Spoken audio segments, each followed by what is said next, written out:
Hello and welcome. Welcome and hello. Bonjour et bienvenue. Welcome to Bloomsday, Montreal, Festival Bloomsday, Montreal, on the eve of Bloomsday 2021, tomorrow, June 16th. I'm Dennis Trudeau. So happy to be here with you. Thanks for joining us. We're here today for some good, wide-ranging crack with a very special, talented guest, whom I will introduce in a minute. First, though, Festival Montreal Bloomsday acknowledges that we are on the Indigenous territory of the Tiohtià:ke and that the Kanien'kehá:ka or Mohawk Nation are the traditional custodians of these lands and waters. My special guest today has a mother who was born in Dublin. She herself was born in Belfast. She studied in France, and she made her career here in Montreal as an artist, an award-winning television journalist, a writer, a poet, and now a coach too. Please welcome Anne Lewis, who I'm sure many of you know from her days on CTV News, or Pulse News as it used to be called. Hi, Anne. Hi, Dennis. Nice to have you again here with us on Bloomsday. You were in a short version last year on the Bloomsday concert. So we've got a little more time. We can expand your story and our look at your talents. Let's start with Belfast, because you were born in Belfast, and I know you're a lot younger than I am, but you must have been there at least during some of the Troubles. I was. Yes. It was a developing situation of civic unrest when I was growing up that turned into the Troubles. Exactly. You're perfectly right. So we had decades of sectarian violence. We had explosions, we had kidnapping, shootings, barricades, searches.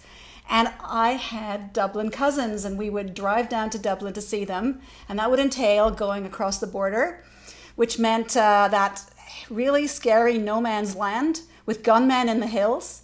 So it was a pretty scary time. And my dad came to me one day when I was a teenager, and he said, "I've been saving up and I want you to go away." He said, "I've got an insurance policy, £250, and I want you to choose a university across the water and go find yourself a nice husband." So, Did he mean across the border in the Republic or no, somewhere no, farther away? across the water in the UK. Oh, across the Yeah, border. that's Okay. across the water. Oh, okay. I heard border. Sorry. Yeah. He wanted me out of there. Just, You know, just I often before we think get about, just before we get you out of there, though, how? I mean, everyone read about it in the news, especially the people of my age, of the Troubles. But how closely did they touch you, aside from going across that armored border to the south? well, so I went to a school that was segregated, so I never met the other side. So that's a huge being touched right there. Um, Going in and out of stores, you got frisked. There were explosions. Um, we closed the blinds at night when we went to sleep to make sure that if there was an explosion outside, that you wouldn't get shards of glass coming on your bed. I was actually in a shopping parade, as they called it, a strip mall, when a series of explosions went off all around the city, including one in that strip mall. So I know what it feels like to rush out and be angry because somebody is threatening your physical safety. Yeah, it was hard. And so you followed your father's advice and went across the water to study. I Where did you did. go? I went to the University of East Anglia and I studied literature, French literature and language, European studies. And then I won a French government scholarship to go to France and study cinema and art. And met somebody from Montreal and came here to see if we were going to get married and live together. In my first year here, I was lucky enough to have a piece of my artwork bought by the Montreal Museum of Fine Art. So that was like a really good welcome. Wow. I mean, for a young artist arriving in a strange city in a foreign country, to have the major museum buy your work is, well, quite an accomplishment. How did that come about?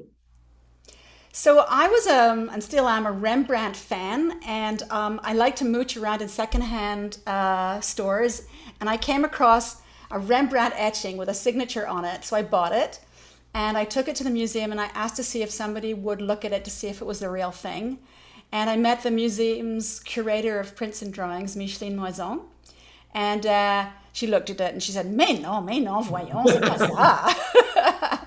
She went to her drawer, she opened it up, she took out a real Rembrandt etching, she put it down beside it, and she said, look at those deep velvety blacks. So she gave me a lesson, and then she said, as a matter of fact, we're acquiring work at the moment. Do you have anything you'd like to bring in for me to take a look at for the acquisitions committee? And in a minute, I'm going to show you that. But what I did first was I ran home and I spent 3 weeks just turning out stuff. And I took about 30 drawings back in, and she chose one. So if we could possibly take a look at that now, that'd be great. I know that our Edmund Nash, our technical producer, is yeah, going to put gonna the image of that drawing of yours, the one you will tell us about.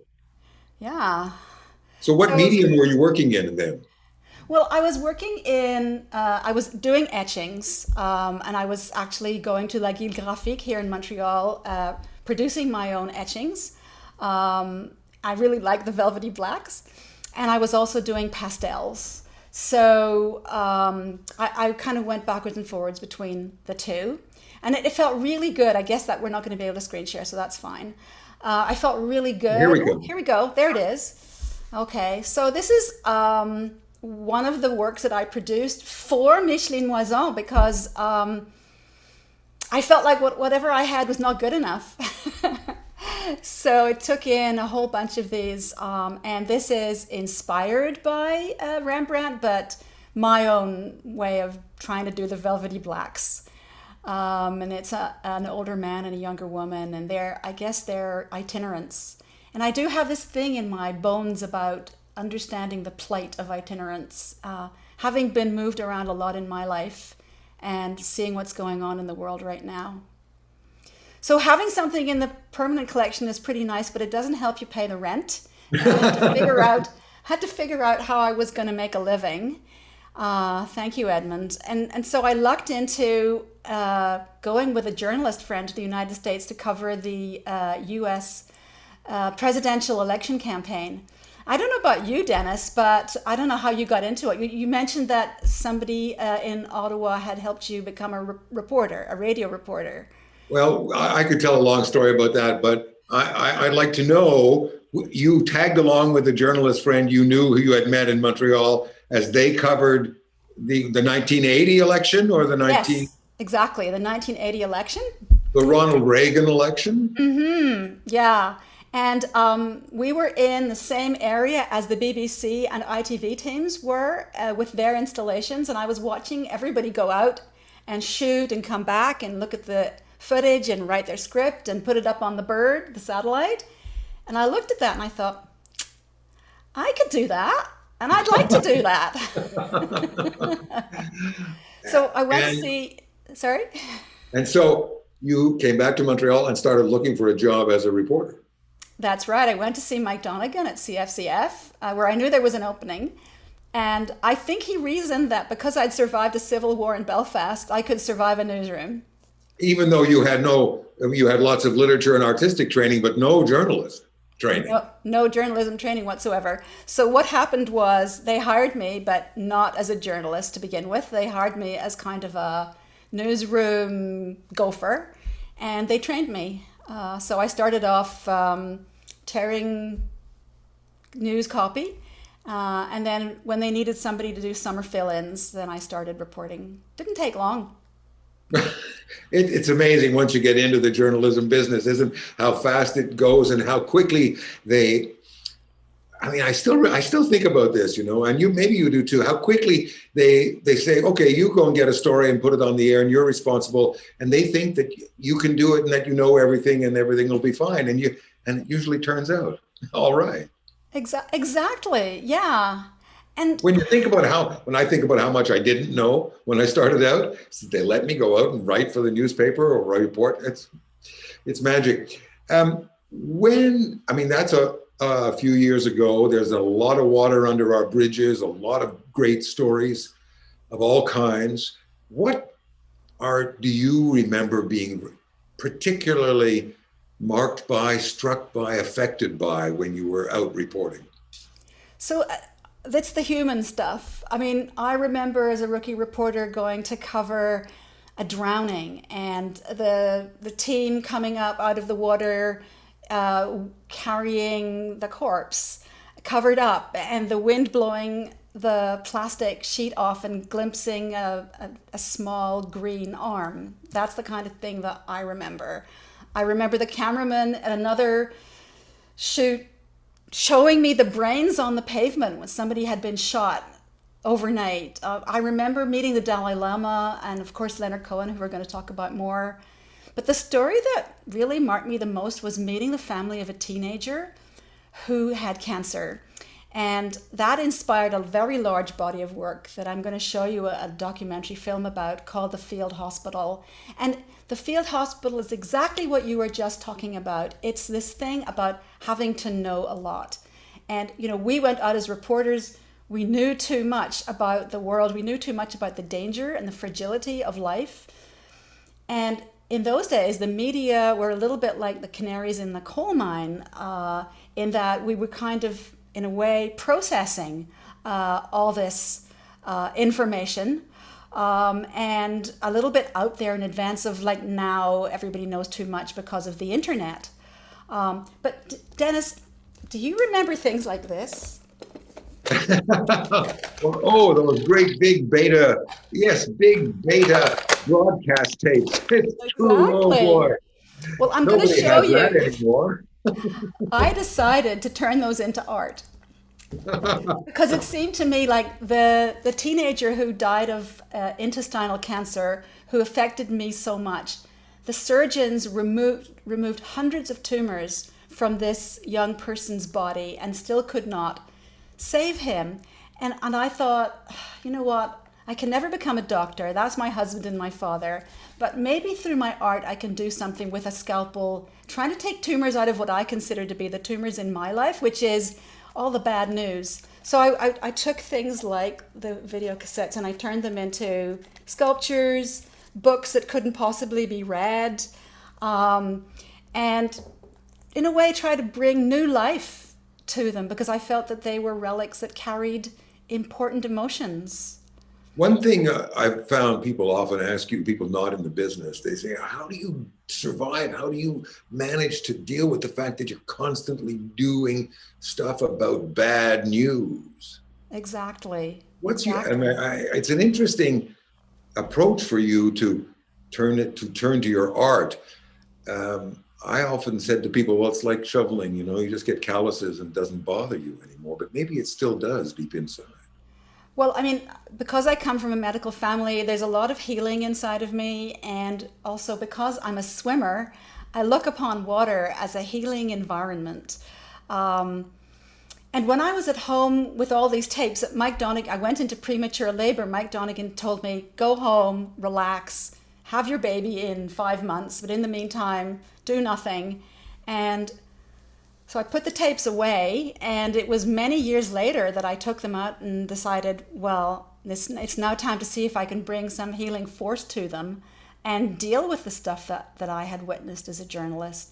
So what I'm going to show you now, this video called Drawing on Water, was something that we showed at my retrospective at the Galerie de la Ville, which gives an idea of what my artistic process was, which in a way is what I did to try to purify the news out of me. If Edmund, we could possibly see that.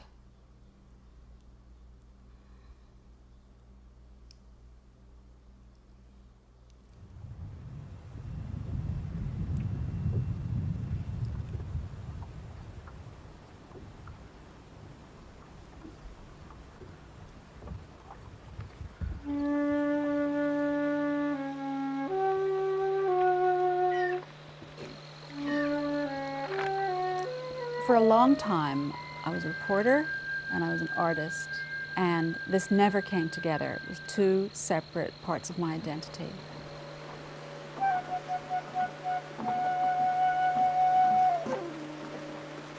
It just came to me one day that I could take a scalpel-like blade and I could start to cut out what I considered to be tumors. In my world, the tumors are the things that we have to deal with in the news that are so distressing.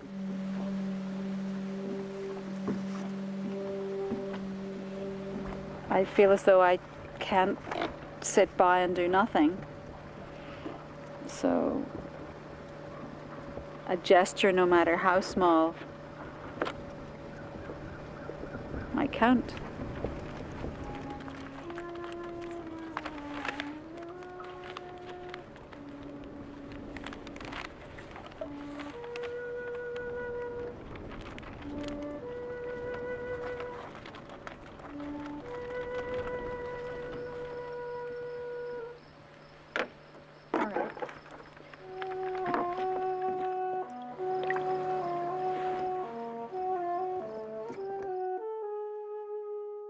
This is a retelling of the story, not from a journalistic point of view, but from the point of view of an artist who would like to bring something different to the table.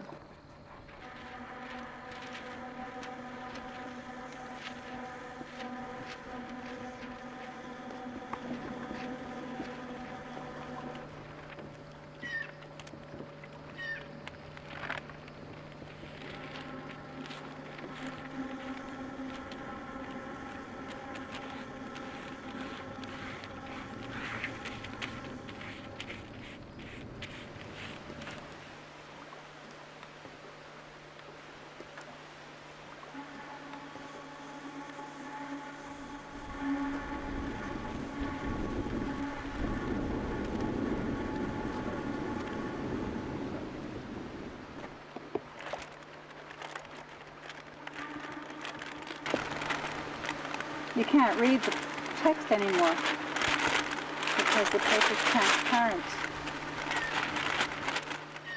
When I lived in Belfast, it was the time of the worst of the explosions.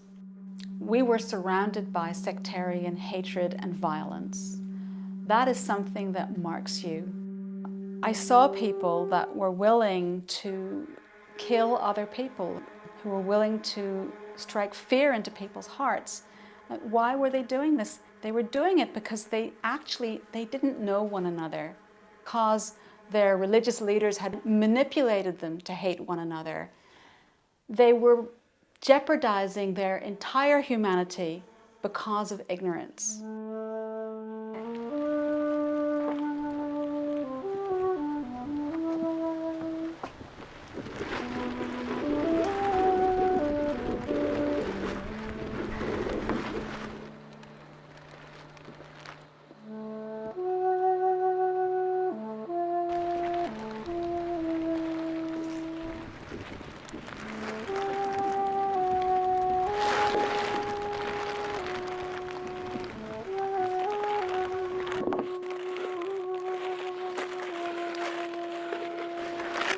All these words, all these pictures, all these lives, you can't really tell which person, which incident, when it happened, what was the emotion. It's been washed out of it.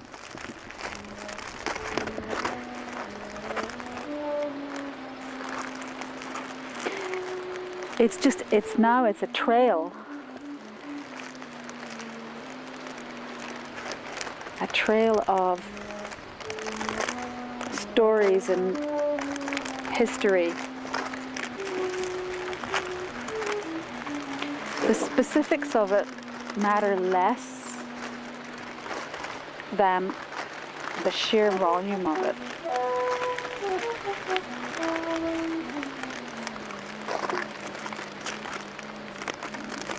I think that wanting to fill out the other side, as I always try to do, I always want to see what we don't see. I always want to hear what's not heard. I want to go beyond what seems to be the surface. And I think that's because as a child I observed the danger of ignorance, the fact that people could die because of ignorance. The electronic media has really taken us into an unimagined world where news crews are witnesses to world events. We're just a few steps ahead of the viewer. We feel it, and then the viewer feels it too. I'd never brought tapes from work home into my safe environment before.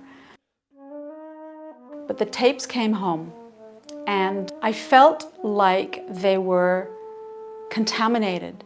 They seemed to me to be the embodiment of the hopes and fears of these people whose lives we had filmed. I want to bring some humanity into the news. I want to soften the vessels that carry the news. My work isn't really about me at all. My work is about the volume and the speed and the sheer amount of media images that we're drowning in a sense. And what I'm asking is, how can we find a place? Where is there somewhere where we can get refuge and where we can feel safe?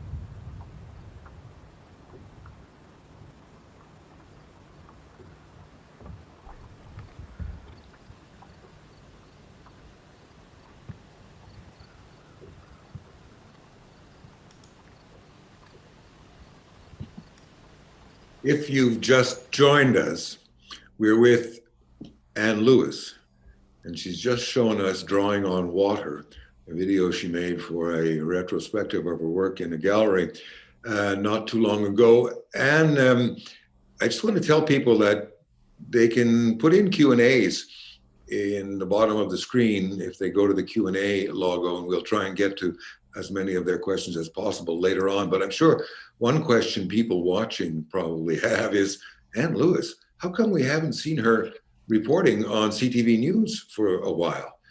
And did you retire? Not voluntarily. In 2009, when we were on holidays in Rome, a driver drove over the backs of my feet. And in that instant, I lost my livelihood.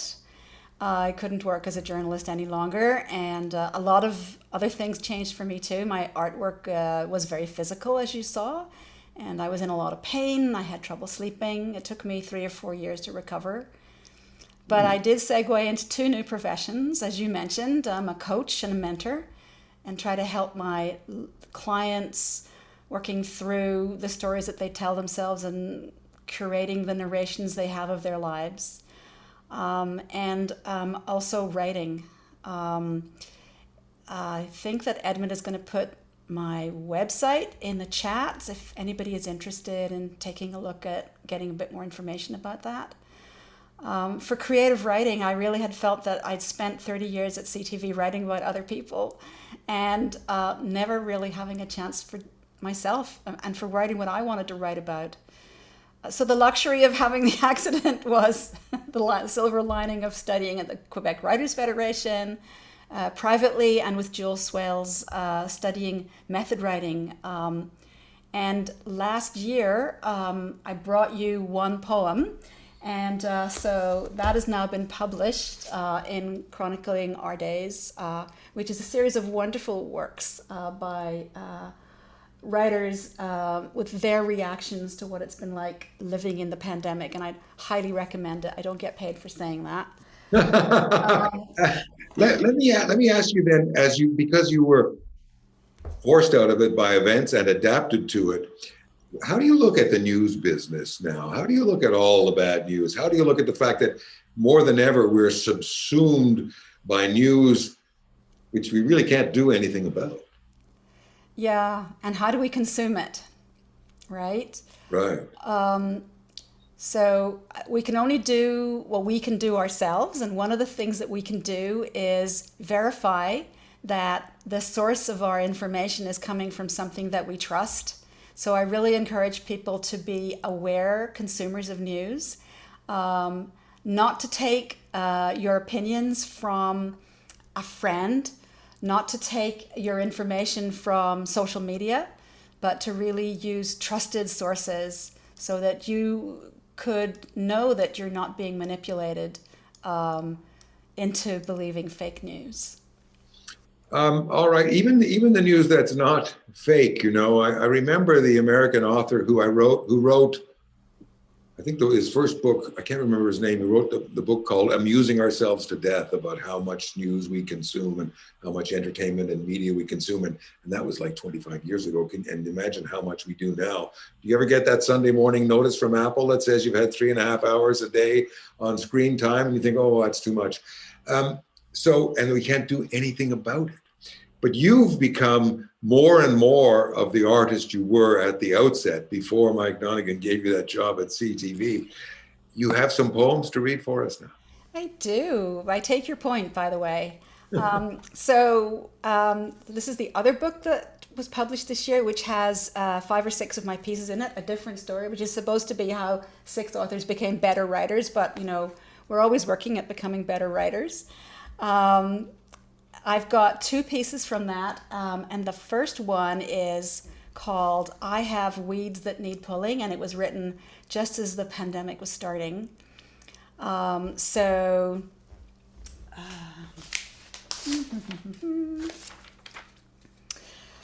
have weeds that need pulling. When the lockdown got good and serious, a paper appeared inside our door. Do you need any help? Starting June 21st, and that was last year. Ask Jonas.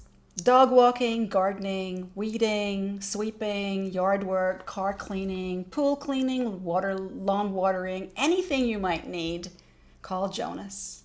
And underneath there were 3 hand-drawn stick people. All of them had outsized ears. I called. I had weeds that needed pulling. The front doorbell shuddered me. It was an inconvenience. And there was Jonas with his agent, his dad. We're here to work. The kid was a cobweb, the spitting image of the lettering in the flyer. His hair was chopped bronze wires, and his ears, they were outsized. Until that moment, my porch had been a comfortable place. Seen through these 9-year-old eyes, it was a Halloween tableau. Old mats, dried out squash husks, odd pieces of lumber, empty pots, a heavy wooden table and chairs. Ugh, oldness! I was in the stained oak doorframe, a scab on my knee, and crumpled barnacles for finger joints. I only looked small, Jonas said. I can do a lot. He brawled open the trapdoor to our tools. The sky went dark. I can work in it, he said, over the downpour. My shoes were full of the it he wanted to work in. Sheets poured off his copper hair. Jonas doubled down and said he could for sure sweep the puddles off the concrete and wash that gunk off. When I was 9, I started the school day in ringlets. My mother set at night with lotion, and by hot milk time at 11, they were stick straight. I stayed out of any weather that would mess up my appearance. I yearned to be like this boy and to feel his ease and strength. I was jealous of his readiness. I craved his lack of hesitation. I wanted to ring strange doorbells with a dad who needed my work, however little. Nothing in my experience had prepared me to meet this boy trying to be a man. Each of us strains to be what we are not.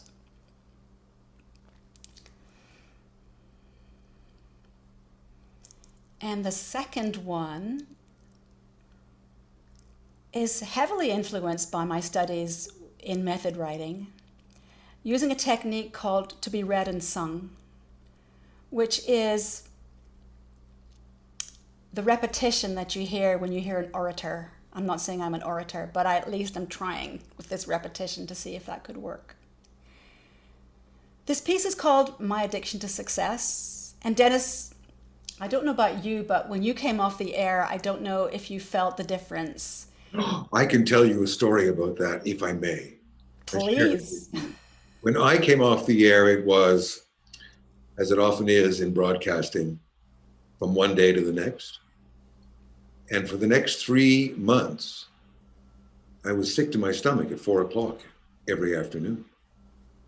And I finally realized that for 25 years, I had been getting geared up to go on the air with adrenaline at 4 o'clock for the first news break. And that my body was trained to do it.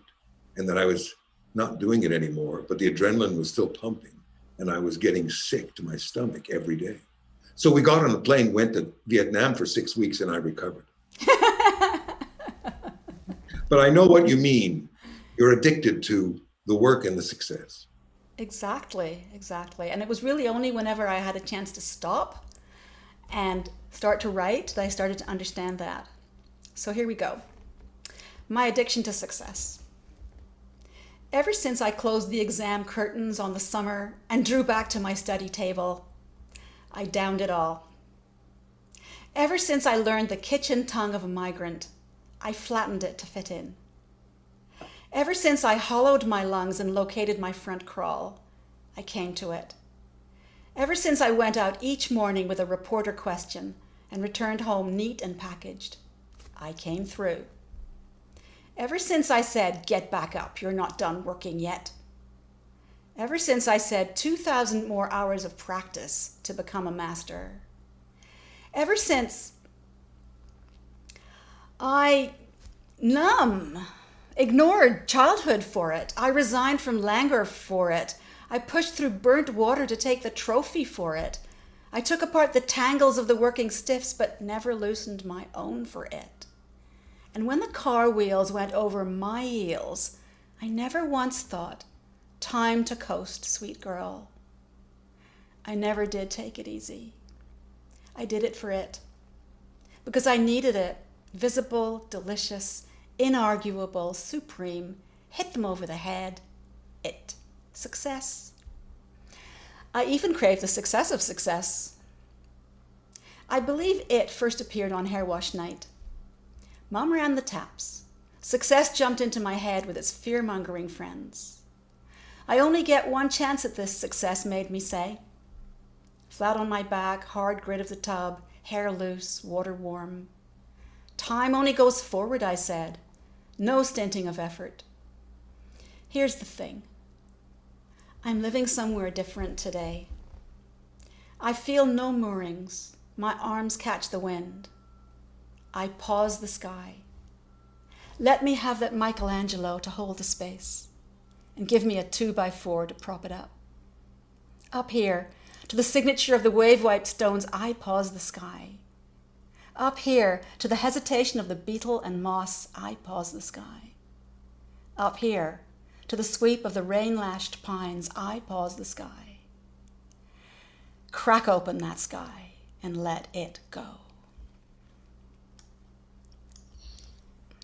Anne Lewis reading I Have Weeds, and then what we just heard, My Addiction to Success.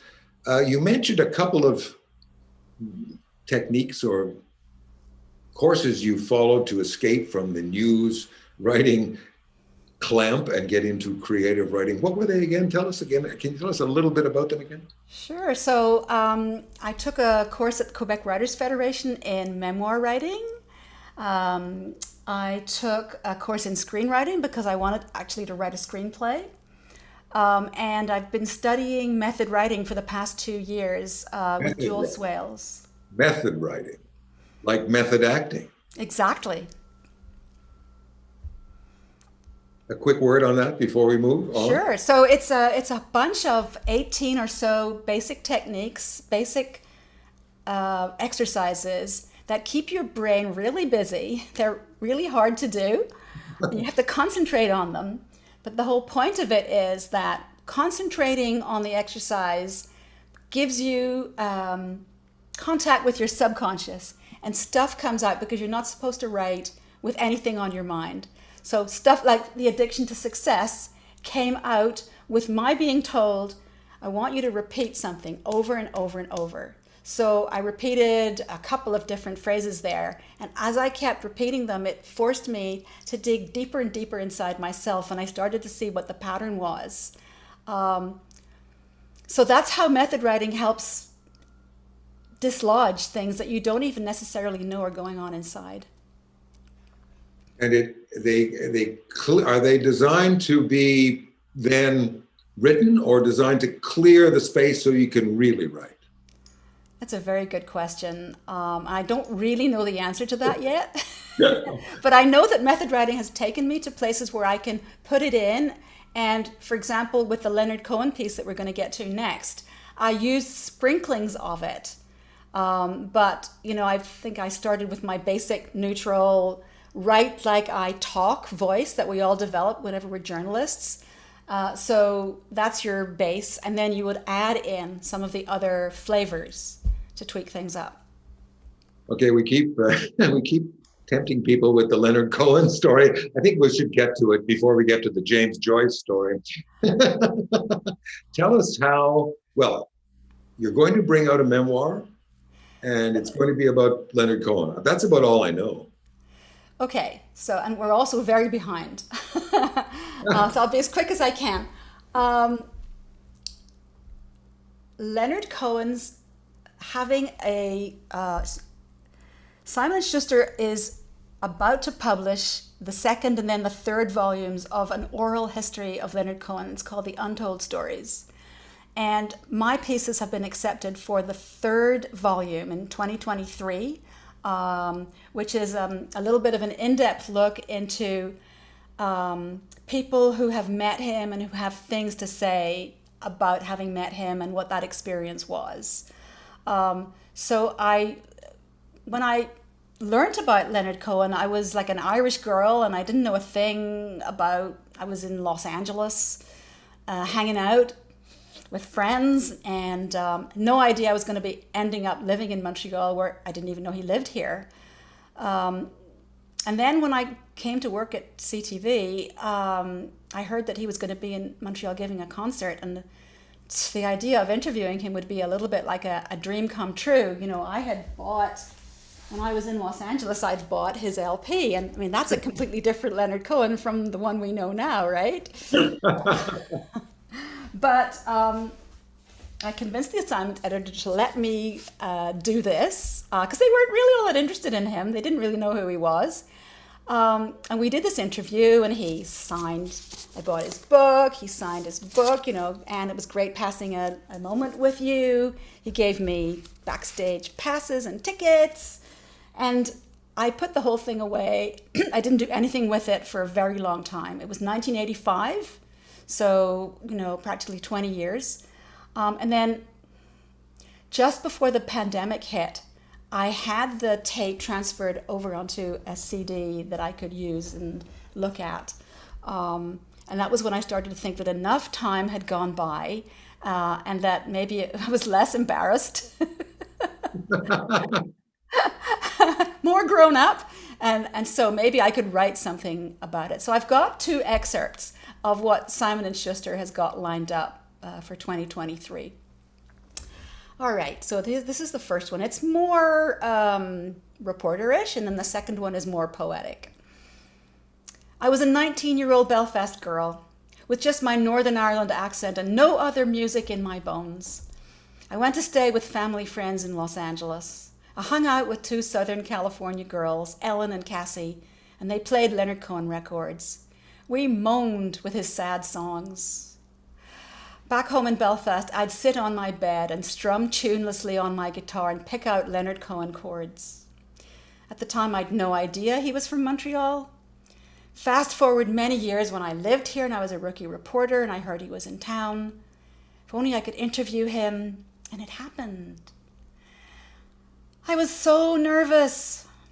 It was my first major interview. Leonard was decked out in the big armored shoulders of a dark tailored suit with wide lapels, and under it a casual polo shirt with pearl buttons. I unlocked the green room door, turned on the lights, and the cameraman clanked in with his equipment. Leonard told me that he was anxious, but his nerves were in a different league from mine. In a few hours, he would be on stage at Place des Arts, and half the room, he told me, would be filled with friends and relatives. Whenever you stand on the stage, he said, you risk humiliation and disgrace. Maybe that's one of the reasons you do it. He told me he was terrified his fingers would turn to rubber bands, worried his voice would crack and he'd bring dishonor to his family. He slumped into a chair. I want to do really well, he said, for the people in this city. I would really like to sing my heart out. He was all hesitating, all looking down, all vibrating deep voice. He was holding his cheek with his knuckle as if to prevent a slap. Here he was, talking about the intimacies, the trepidations, and the anxieties of performing in his hometown. I wanted to say something helpful. Maybe I wanted to say something smart. I was feeling sticky in thick TV makeup. My confidence was shored up by my black dress and my gold necklace, and by wanting to put him at ease. So I plunged in with a comment. Your songs, you seem to be telling me, the listener, that you know me better than I know myself, I said. And yet, at the same time, that you're just passing through. His cigarette made a veil of smoke between us. I had stuck out my neck. I was scared I'd crossed a line. In a symmetrical gesture of self-defense, I held up my pen to my face. Never heard it put like that, he said. But that's good. So after that, I started to talk to people about fandom and about how we connect with stars. And I wrote this next piece trying to express how we have feelings when we go to a concert where there's another part of ourselves, an older part or a younger part, connecting with the music at the same time. So this piece is about yearning. It was a bewitching, wasn't it? Something radioactive. 3 teenage girls, 1 radio player, an enchantment. It went through the fractures in my body and out again, leaving me sleeper kidnapped, lost to the make-believe, bitten in a trance. His voice had been waiting inside of me, forgotten, colonizing, all of me stung, impregnated, a gestation period of half a century. After that one evening, vinyl under a needle. Who was yours? A Chemical Romance, Frank Sinatra, an Arcade Fire, some Beastie Boys, a mythical stoned priest, a goddess with a knack? Pick your tribe. I had the keys, didn't I, to the green room. My end of the deal was 300,000 viewers. The opportunistic scanning, the availability, the charismatic fishing. I'm in the charm racket, he could have said.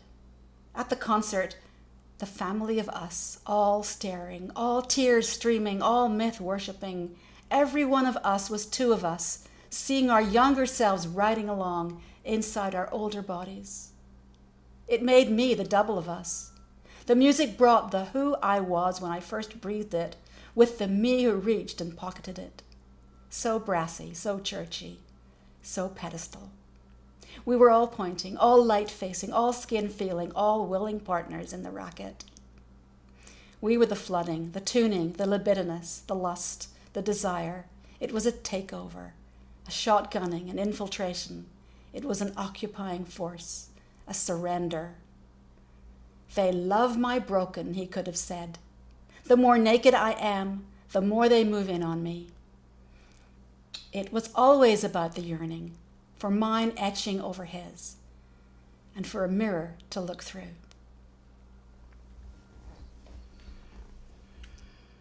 And marvelous. I don't even want to ask if you actually made a news report about it anymore. I did. Have you ever brought it up to look at it? Yes, I was really embarrassed to look at it because there I was with way too much makeup, feeling embarrassed. It took me a very long time. It's a very good question, but I finally did after a very long time. Well, since we are at Festival Montreal Bloomsday, since it is Bloomsday tomorrow, June 16th, it's time. Oh, just a reminder, people, if there are people out there watching us, if they want, they can have a Q&A. So put it in your Q&A and we'll get them to Anne. towards the end. But Anne, the other thing we want to talk about is your connection to the Joyce family. Your Belfast and Dublin roots connect you to the Joyce family. Tell us about it. It's true. It's true. Well, first of all, my grandparents arrived in Ireland at a time when so many people were leaving, including James Joyce. I like to imagine that James Joyce was somehow or other at the docks at the same time that my grandfather was arriving. Maybe they sat back to back and maybe they ate a plate of herring together. My mother actually did grow up backdoor neighbors with the house where the fictional Bloom family lived. And that's about as close as I can claim. But we do go back to Ireland quite often. And the last time we were in Dublin, we visited the site of my grandpa's shop on Angier Street, which is now a jewelry store and a letting office next door.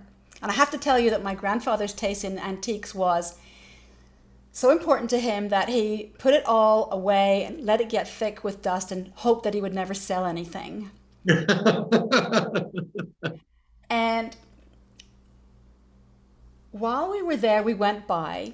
And then the night before we left, my husband did some research on the internet and discovered that that modest building with the letting office had become a Dublin landmark. And it had nothing to do with my grandfather's antiques. What David discovered was that during the building being renovated, there was some exposure of the most exquisite architecture hidden underneath centuries of overbuilding. You can imagine how much I love this metaphor.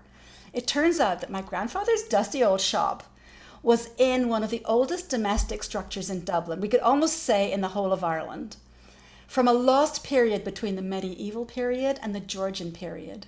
And we wanted to see inside. The problem was we were going to Portugal the next day. But we were able to talk the architect into meeting us there the next morning and showing us around. We walked around and my husband filmed and took still shots. And when we came back, I wrote a piece of prose poetry about that experience and decided to make a multimedia piece.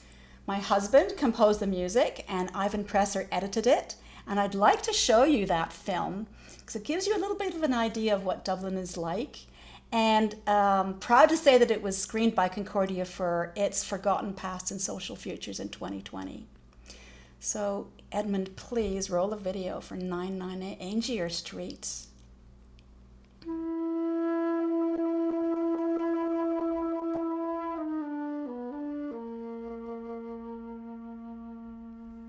Once I was forest, now I am made into treads and risers. My staircases corkscrew up and down, the lungs of this place. I've lived with the footfalls, moved with them, and by them. I've heard the metal trays of breakfasts brought to the master, the tasty morsels for his mistress giggling in her attic bed. I've heard the creeping night. I've been caressed by bed linens, dragged to be pounded in the copper basins. I resonated with marbles, thrown and ringing and skipping, settling in the low places of the dark bowel fundament. I smelled the kidneys rushing to water closets. My boards were constant, and they were burdened, my edges worn and curved, ragged now and tired.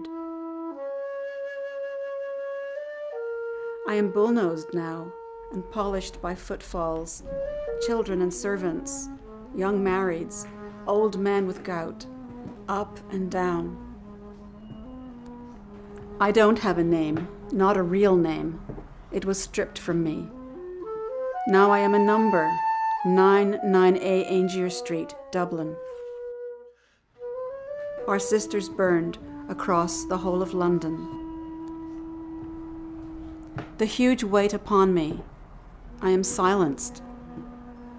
After the masters went home, leaving the pantry bare, and the casters, the silver spoons and the salters gone back to Hertfordshire, rattling in their felt-lined cases. Then there were more voices than ever before in each room, and me, no longer polished and cared for. Then I felt my boards sink with new presences. Smoke flew in the corridors. Water flowed and stained my beauty. Time took and took. The new ones arrived with a different sound and different smells. They ate herring and rye bread, faced the world from the door, through the window, loved the ancient, and now they too are gone. Nested here, then sent away by the elders, they rose, voices clear, and cast off the clenched fist.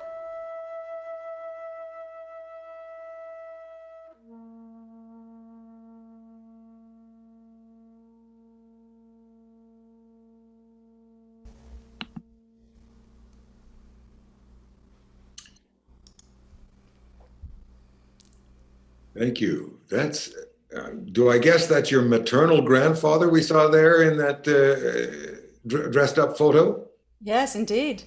Always wore a double-breasted suit. And he had that, in that building, had an antique store. Correct. In one of the 20s and 30s, perhaps. 40s and 50s and 60s. Yeah. And when you traveled south to see your cousins, was he still there in that store? Absolutely. And we would go in, and actually this piece, my mother bought it for £6 from him, and I went with her to get it and brought it back in the train. Oh, that's marvelous. And it's so good to have you here. You have agreed to do some Q&A with people who are watching. There are already a couple of questions. I encourage people to go to the Q&A tab at the bottom of their Zoom screen and put in their question. One is from, let me just call it up so I get the identity of the asker right. Excuse me, I'm not very experienced. This is from Susan A. And Susan A asks, in Anthem, Cohen writes, the crack is how the lights gets in. And she said, seems so true for you. Do you agree? Yeah, I absolutely do. And there was a reference in the Cohen piece about my fractures.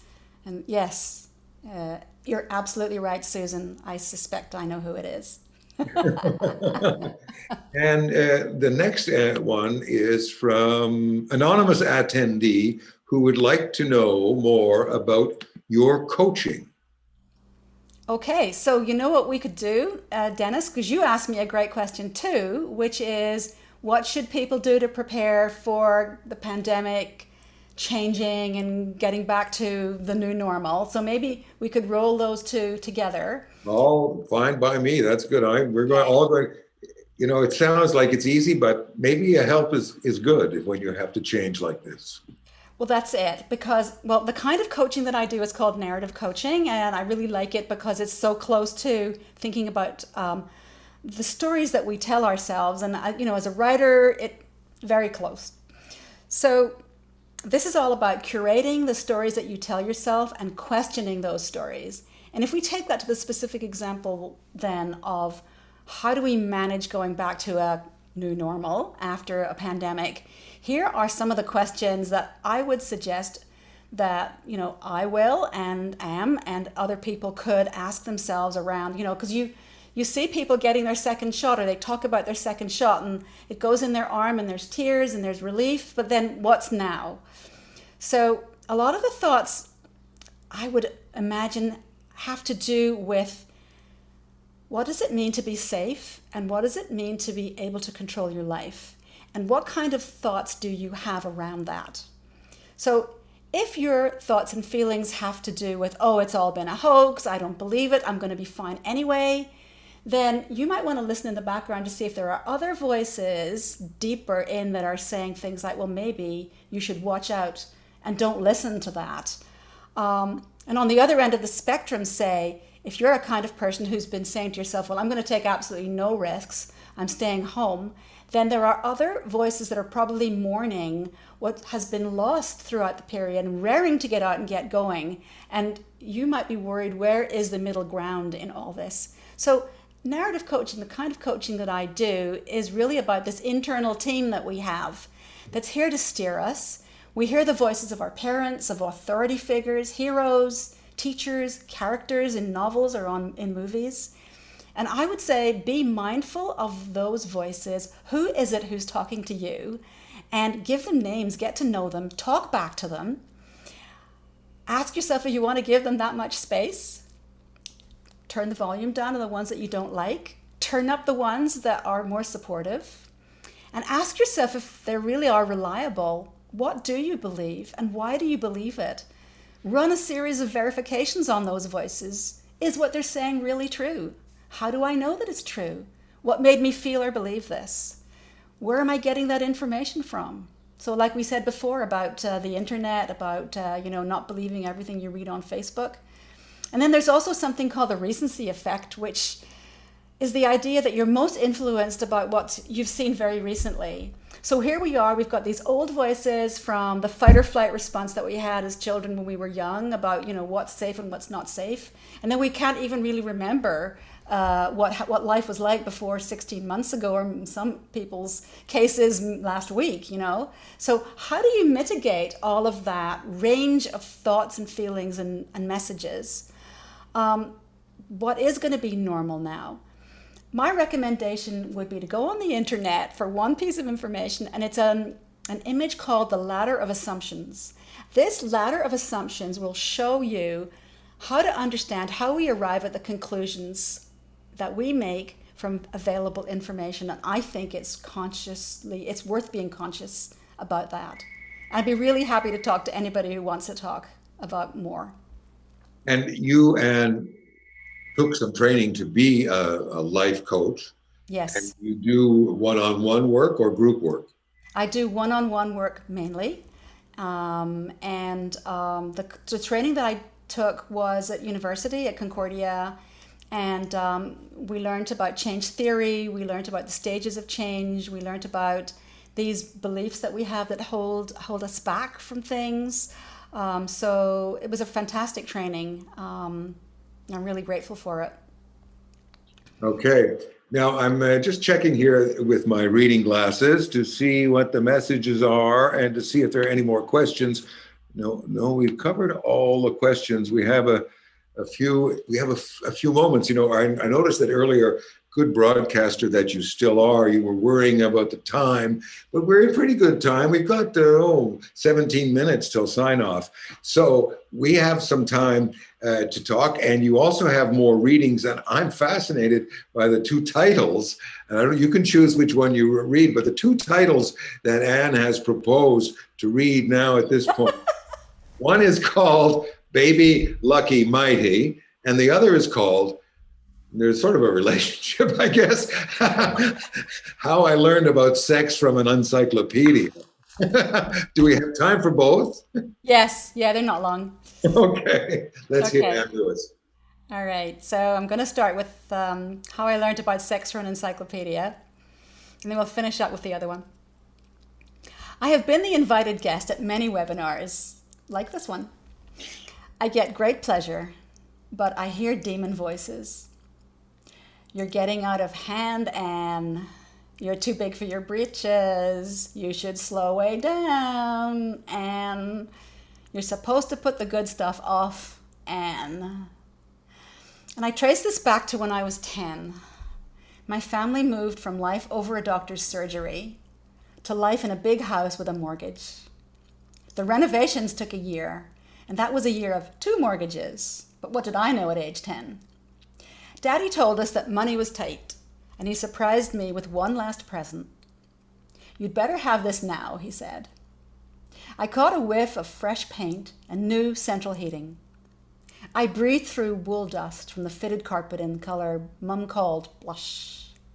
I felt my knotted school tie at my throat, a tight triangle like Dad taught me. His gift was the tower of red and gold books on the table, the Encyclopedia of Knowledge. A beetle-shaped plastic purse stood on top with a few banknotes fanned out. And beside them, 3 gray bonus leaflets. You have to be aware of all this, he said. It's really important. Pubic, erection, embryo. I waited years for my periods to start. I thought my friends were without the benefit of my inside information in the encyclopedia, but they went ahead and menstruated and complained about their sweaty armpits. Did Daddy know that the grey books would be included in the set? It was a biology lesson with a warning. Sex education served up as a bit of an afterthought, as book learning. Pleasure never entered the picture. And we never talked about any of this.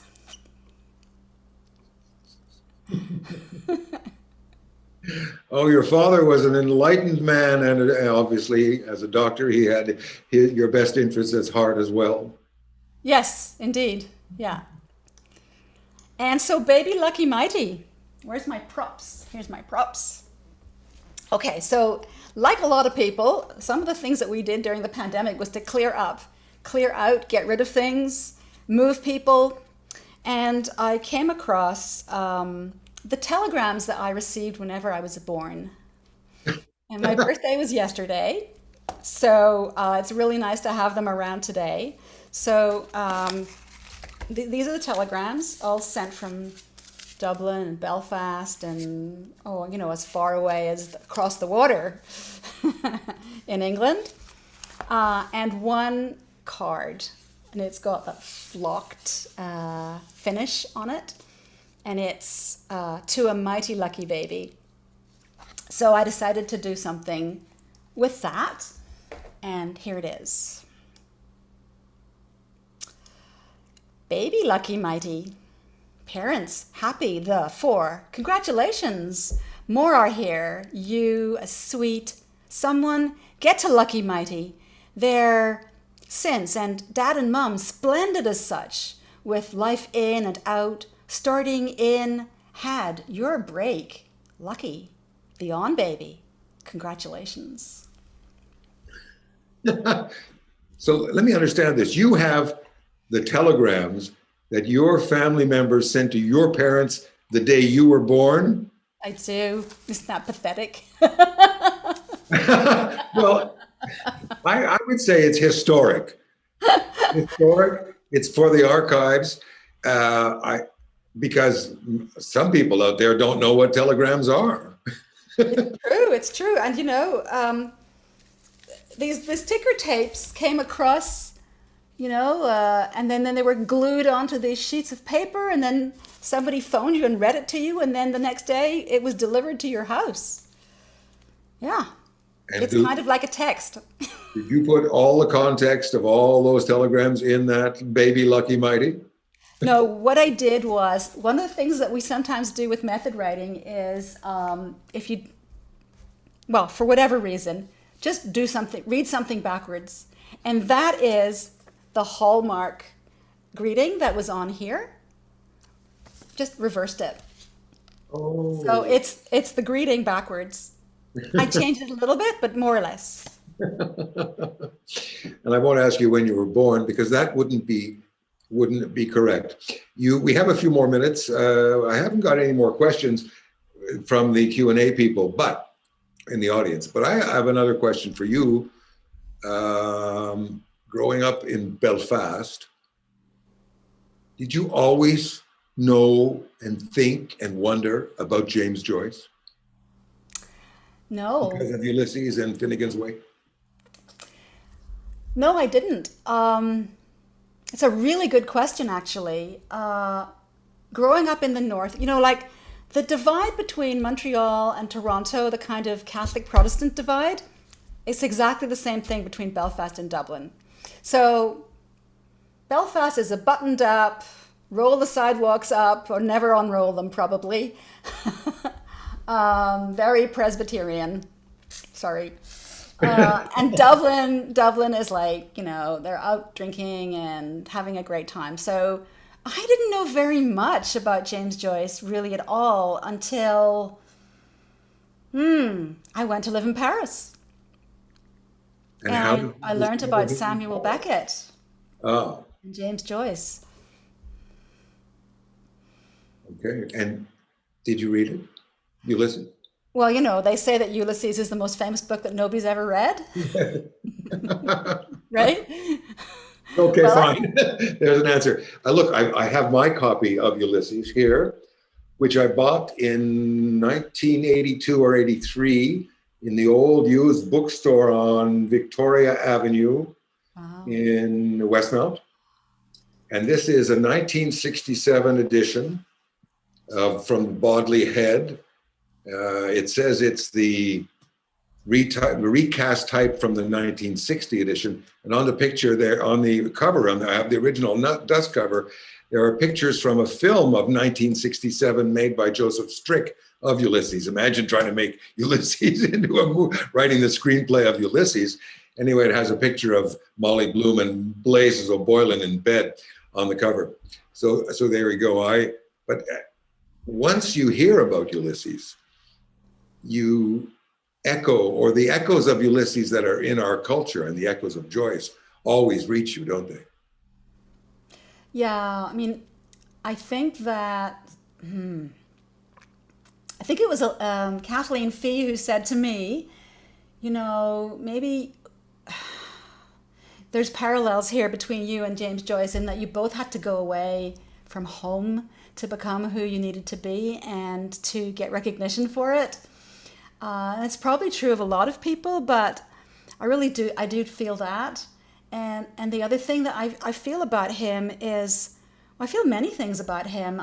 The multi-layered language is something that I really, you know, from the early days studying Shakespeare at the Belfast Royal Academy when I was 12 and learning to appreciate, if you can appreciate that at 12, but learning to appreciate multiple references in a word or a phrase, that really started me along a road.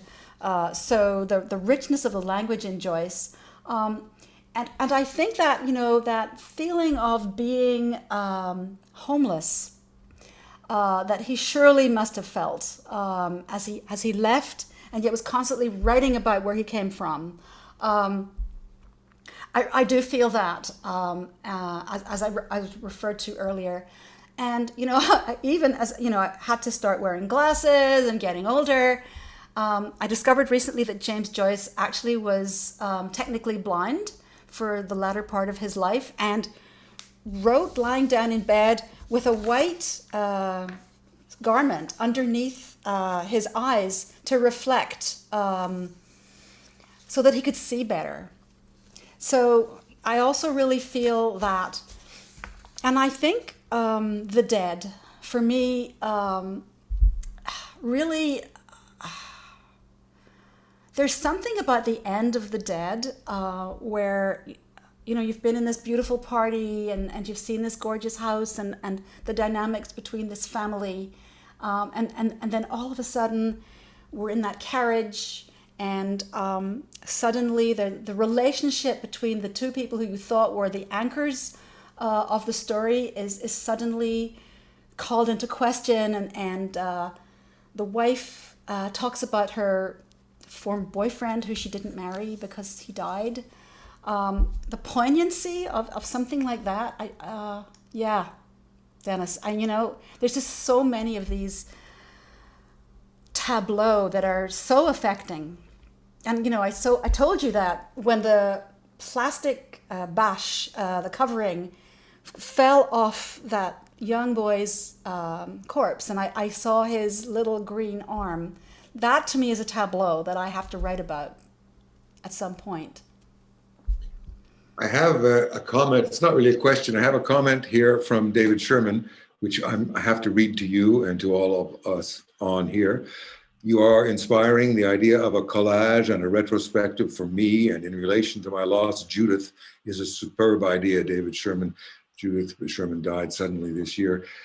David writes, maybe I can use my newly acquired, the host has spotlighted my video and hidden what I was reading. Oh, there he goes. Maybe I can use my newly acquired artwork to go further than. Thank you very much, Anne, David Sherman. Oh, Dave, thank you. Thank you, David. And we have a couple more minutes. So here's Patrick Dion, or Dion. As a girl born in the north of Ireland, yet spending a significant part of your life in Canada, What part of your writing, art, and insights on life and humanity do you credit with this duality? Oh, great. Thank you. I'm always an insider and an outsider at the same time. Always. And thinking in French and English, being non-functional in two languages.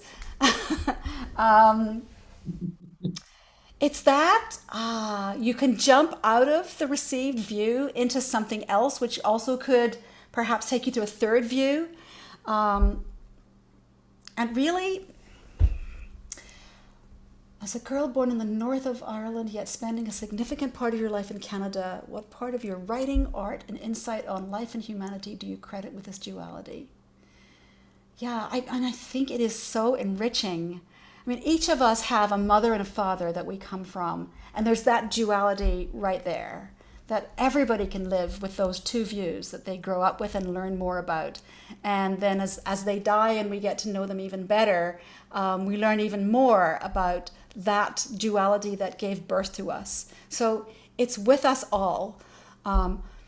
Maybe it's more obvious in somebody who is a migrant, in that they arrive with fresh eyes and they have to make their way. And I've just been incredibly lucky to have been able to have been received in Canada with such warmth, to have had my work encouraged, purchased, to have been given the chance to express myself for 30 years at CTV, given the trust of the team there, and to really become an insider, and then get kicked out of it by some guy who drives over my heels and have to start all over again. In Rome, yes, and it was a Mercedes. Well, I won't say anything bad about him for the moment. Someone did say, or maybe several people said it, that every new language you learn or every language you learn is another window on the world and another window on your own soul. So having several cultures can be good and interesting. We're going to have to wrap up soon. I want you to promo those works that you mentioned, the books, the Cohen book and the other two that came out during the pandemic.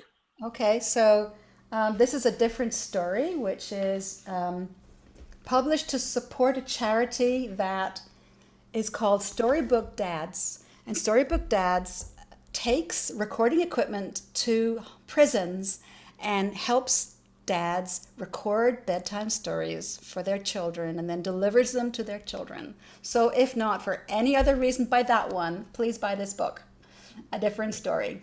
It's only about $10 or so. Okay. Amazon. Right. And Chronicling the Days, which is the, I guess you'd call it an anthology. Collective work? Pardon? A collective work? Yes, it's a collective work. It was, first of all, a project by the Quebec Writers Federation, and then Guernica Editions picked it up very kindly and ran with it and turned it into this amazing book. Look at these. This is, of course, Venice, and the masks that were worn in Venice under the plague. So thank you for giving me a chance to promote those. And the next volume of the Cohen memoirs will be out soon with your contribution in it. 2023. And Lewis, happy Bloomsday tomorrow. Happy birthday yesterday. Thank you. Thank you very much for being here with us. I have to tell people, if don't forget to go to our website to see the Craig Ellis? Is it Craig Ellis?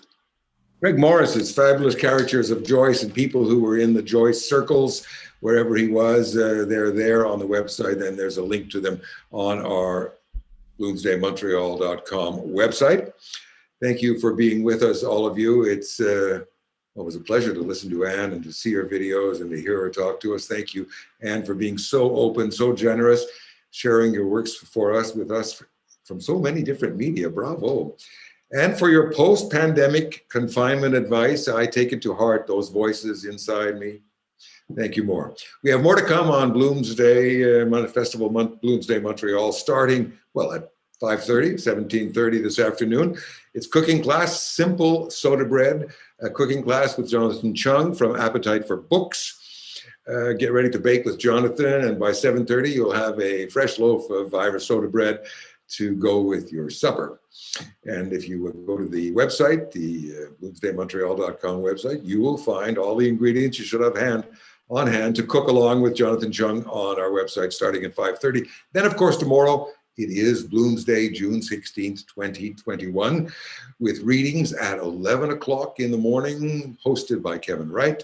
And then at 2 o'clock, 1400 in the afternoon, Molly's Reverie, Molly's Soliloquy with Kathleen Fee, doing it as only she can do it, with musical accompaniment by Geraldina Mendez. That's at 2 o'clock tomorrow afternoon on Bloomsday. Thanks for joining us and being here and supporting Bloomsday, contributing your questions and comments. And of course, as always, thanks to James Joyce. Happy Bloomsday, everyone. See you next year.